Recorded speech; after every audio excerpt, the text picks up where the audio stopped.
Okolie back. So hold on. Okolie boxed his way to swift victory. Girl. I am so impressed with I Lance. know. Right? Do you remember before the fight started, the way we were speaking about him and his previous fights? Yep. Critical. I remember. Critical. Right? I don't want to say exactly what we said, but he was very judgmental. Yeah. On his previous performances. Exactly. Yep. And I was not expecting anything from the fight, to be perfectly honest. Nope. Lo and behold, he came along and steamrolled Jezewski in 2 rounds and dropped him 3 times in the process. Mate, how did he floor his opponent 3 times? And he even tumbled back. I was like, no. What is this? I had to just take back everything that I said, took it right back, and I was like... So I went and did a little bit of research into Okolie after the fight in terms of what might have changed. He changed his trainer in May this year to Shane McGuigan. Shane McGuigan is a massive trainer. He's trained Luke Campbell, George Groves, David Hay, Josh Taylor. You know, he's a really well-known and well-respected trainer. So, you know, that's the clear change that I can see he's made. And I think it's working for him. This was the first exciting fight I've seen him in, to be perfectly honest. I don't know how you thought it felt about it. I agree. It was the first that I looked at him and said, whoa, okay, so you actually have shit in your artillery. You can actually perform and deliver. It was outstanding. It was an outstanding performance. Bearing in mind, though, he was meant to fight someone else who had coronavirus, COVID-19. So obviously that changed. Do you think he prepared for this his opponent that he won against? There's only so much preparation you can do if someone comes in at the last minute. Do you know what I mean? It's like, really, all you can do is make sure you're on your A game, and that's clearly what he did. I don't want to speak for the other guy because I don't really know him, to be honest. He didn't look great. But don't you think he looked quite small for a cruiserweight? Against I think the both of them look kind of small, but of course they both do. But he particularly small, but maybe because he's a little short as well. True. And Okolie had a longer reach, so that's probably what the difference was. Yeah. But it was a really good performance. I hope Jezewski was all right. He had to get oxygen at the end of the fight. Yeah, we saw. And he was wobbling really badly. I don't know if it was because his legs went or what, but obviously every time that he kind of looked like he was about to go down, he kind of was shaking. I don't know if you noticed that. But I was a bit worried, like, is he all right?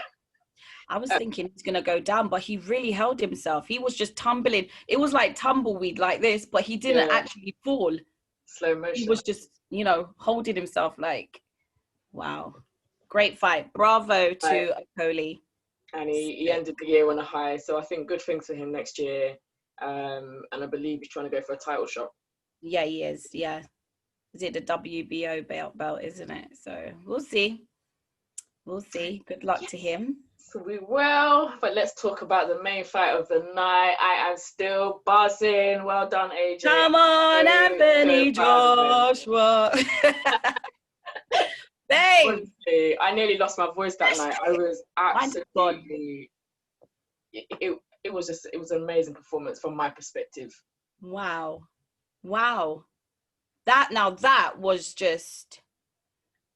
I was just like, what the hell? AJ. It was AJ with patience. It was AJ with sharpness. It was an even more colder AJ. Even more humble. And he's the most humble guy ever.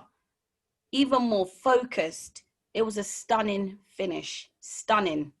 And round 3 was epic.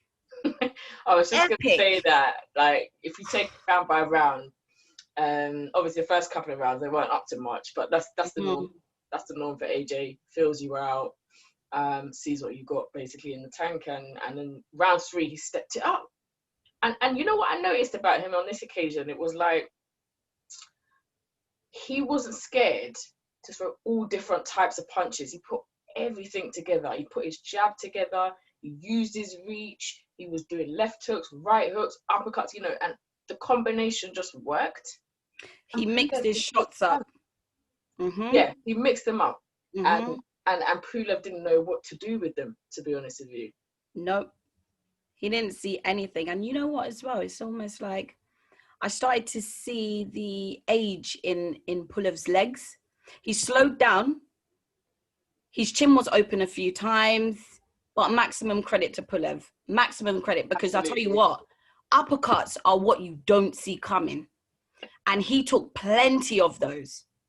He had to get knocked out to come out the fight, because he was let back in the fight too many times. So he had to get knocked out. It couldn't go to points. He had to knock him out. Had to. You know what? I'm really pleased to say I finally got a prediction right. Last week I said they would take it by knockout round 9 or 10. And he did so in round 9. And I think exactly what I said happened, which is that, start strong. So let's call that round 3. Round 3. Middle rounds, he was not as busy. Still not as tired as normal though. Did you notice that? I noticed that. And do you know what? Just to add what you said, we know mid-round he gets a little bit exhausted. At this point, he didn't actually blow his gasket. He didn't do it. Yeah. He just, you remember, he's a big lad. Mm-hmm. So he swallows his oxygen. It just, but then he comes back, and he comes back strong. He's always a strong finisher though. He's always been that.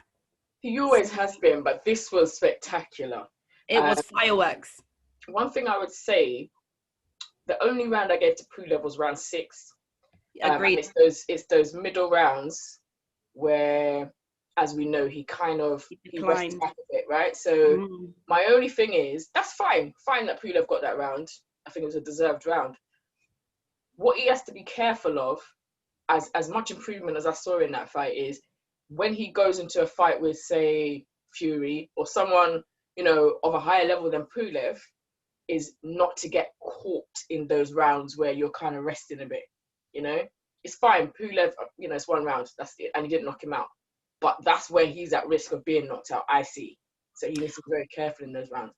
Just to add what you're saying as well, for me, the only incy-tinsy bit of negativity I would give, or criticism I would say, in that fight is that he did use his jab, but I would want him to be a bit more in the rhythm of his jab. So like you said, in those mid rounds, when he gets a bit tired, keep him on your jab.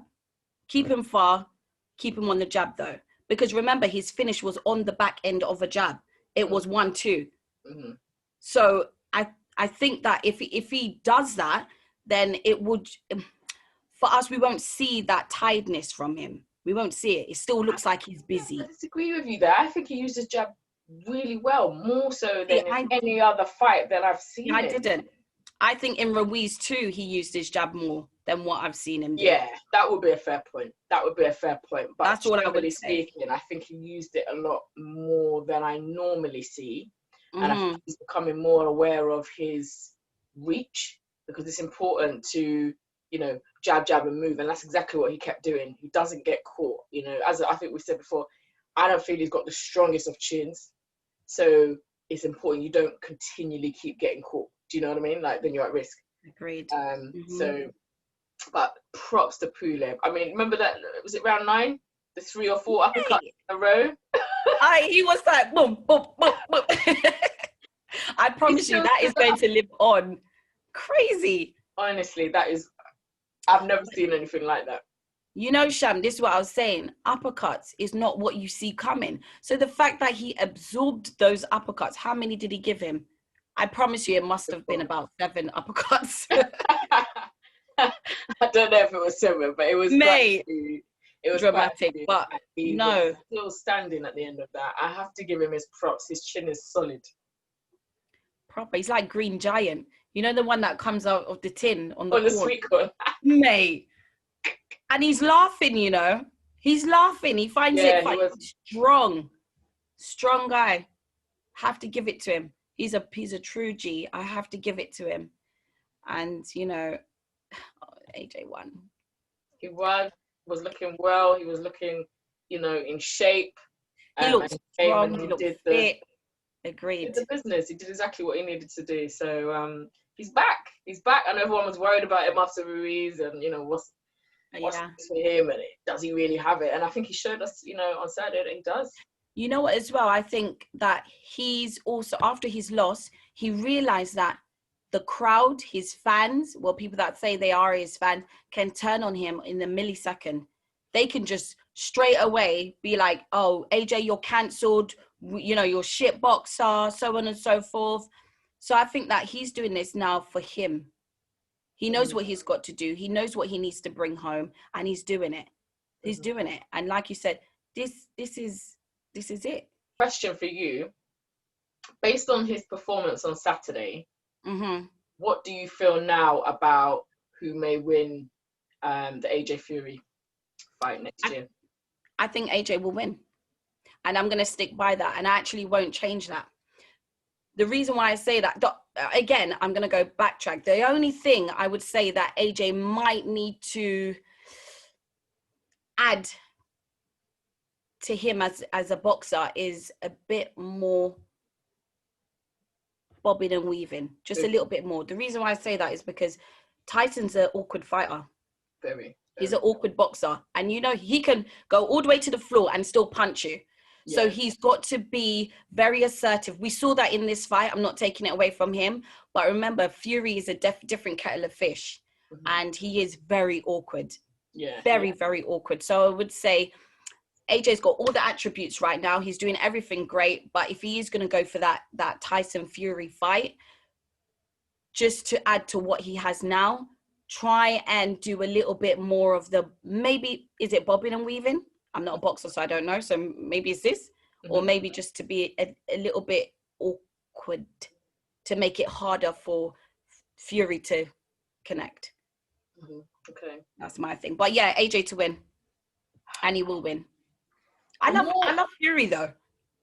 Listen, I like both of them for different reasons, right? Yeah. And from what I saw on Saturday, I think the fight is going to be so 50-50, it's hard to call, right? Yeah. But my feeling is AJ, on the basis that, he's a knockout boxer. Fury's not really a knockout boxer, although he has the ability to, we've seen it, but he's not really a knockout boxer. What I believe he'll do is he'll kind of run around and bob and weave, as you said, and make sure that he doesn't get hit, right? But he can be caught. We saw that in Fury Wilder 1. And he went down. I do feel though, if you can get up from a punch like Wilder's punch, I think he will get up from AJ's punch. This is the thing. So he could get knocked down, he could get back up. I really don't know with this one, but I think AJ's got the power to knock him out. So for me, as long as he can catch him, and from what I'm seeing, he's improving. I think he's got another trainer. Is that right? He's got another trainer in his camp. Another trainer, yes. Yeah. What's the name though? I don't know the name. I'm not sure who he is. There's not a lot of information about him actually. He's still got is it Rob McCracken, who's his main trainer? Still, yeah. Another trainer, and I think possibly a third one. So he's going upwards, I feel he would take it, but it's going to be very tight. It's going to be difficult. It's going to be very difficult because we know how Fury is as a boxer and what he does in the ring, what he's capable of. So it will be difficult, but I can't lie to you. I'm standing by AJ, and AJ can do it. He can do it. He absolutely can. He can do it. I love the both of them, but my loyalty's with AJ, unfortunately. Sorry. A great performance, though. Sorry, going back. Wow. Amazing. Well done. Job well done, right? And a great finish. It was the way he did the 1-2, the jab end with a right, and then he walked off. I said, Oh, before I forget as well, I feel that referee was biased. Listen. What? He got hit in the back of his head. And not say a word. I saw him probably do it 20 times and get pulled up twice. We all did. I was expecting a point being deducted at that rate because it was too much. Ridiculous. But you know what? Again, give it to AJ because he could have lost his cool and forgot about his whole game plan. Mm-hmm. That was too much, though. He shouldn't have done that. He shouldn't have done that. That's the difference between a good and a bad ref, you know. For me, he wasn't a good referee, you know, to sit and watch that so many times. Yeah, no, don't respect it. Right. That is the last of AJ for this year. On to next year. Oh my gosh, did you hear White and Povetkin recovering well from COVID? We hope you get well. I haven't heard that it's a completely cancelled, but I hear that it keeps getting delayed. So I don't know what that means. If they don't fight, what does that mean for Dillian? What does that mean for... Apparently, they're looking at other opponents, such as Wilder, Ruiz, Ortiz. So, yeah. Do you know what? I don't mind that. I would have liked to see him avenge, you know, the first defeat. You know, like for just for that satisfaction for him to know, you know, what, I can beat Povetkin. If he doesn't, though, that's fine, because as long as he gets put in with someone of a decent level, I don't want to see him go in with anybody less than the people that you've just mentioned. So out of the three that I mentioned, who would you want to see him in the ring with? Ruiz, Wilder, or Ortiz? I think Wilder. And the reason I say that is, you know me, I'm a sucker for like a big build-up, fights at press conferences, you know, all the drama leading up to it, right? And the two of them, you know that there's going to be those dramas. It's not going to be, you know, plain sailing, you know, almost Joshua Pulev kind of level, you know, just very respectful. It's not going to be a respectful build-up. It's going to be beef. Yeah. I love that. So it's going to be exciting. You know, the thing is, if Ruiz's build-up was as exciting as Wilder's, I would have said Ruiz. The reason why I say that is because Ruiz is a toe-to-toe fighter, and so is White. And I know so is Wilder, but he's a one punch guy. But for me, Ruiz and White going toe-to-toe, head-to-head, I would love to see how White tackles him because of AJ's loss going toe-to-toe. So I would love to see. Yeah. But, I mean, they're a matchup. You're absolutely right. They're a better matchup. And in a few ways, actually, even things like height and stuff, they're probably a bit better, but not exciting though, the build-up, really, is it? It'll be like, I just like a bit of drama. We all do. Yeah. We'll see what he gets, but as long as he gets to fight somebody decent and he gets his title shot that he's been waiting for as a mandatory for however many days it is now.